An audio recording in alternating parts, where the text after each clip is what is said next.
మీరు గమనించారా?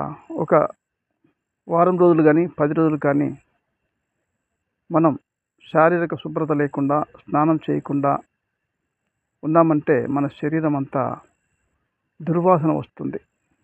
శరీరం అంతా మట్టితో నిండుకుపోయి మట్టి వాసన వస్తుంది.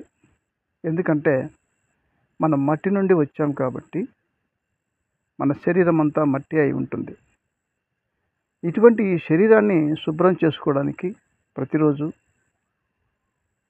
నానా విధాలైన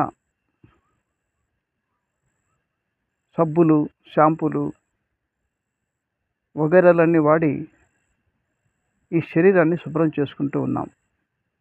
అలాగే ఈ శరీరం గురించి వ్యాయామాలు చేసుకుంటున్నాం. కాలినడకలు, కరాటేలు, శరీరాన్ని కాపాడుకోవడానికి రకరకాల ప్రయత్నాలు చేస్తూనే ఉన్నాడు మనిషి. మంచి మంచి ఆహారం తీసుకోవడం, బలవర్ధకమైన ఆహారము, ఇలాంటి జాగ్రత్తలన్నీ మనిషి తీసుకుంటూ ఉన్నాడు.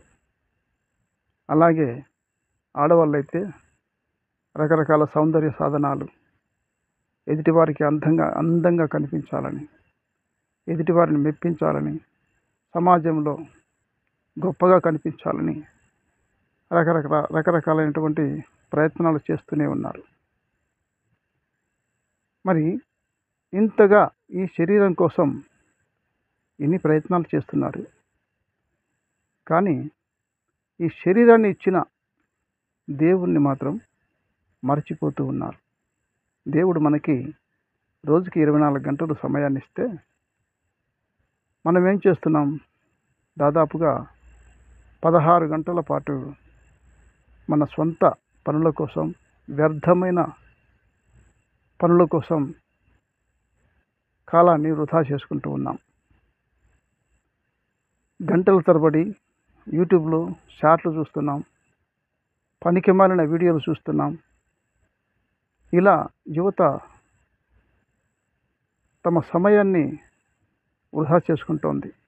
అర్ధరాత్రుల వరకు రీళ్లు చూడడము, ఇన్స్టాగ్రామ్, ఫేస్బుక్లు, రకరకాలైన సాధనాల ద్వారా వారి యొక్క సమయాన్ని వృధా చేసుకుంటూ ఉన్నారు ఈనాటి యువతే కాదు, దాదాపుగా అన్ని వయసుల వారు కూడా తమ సమయాన్ని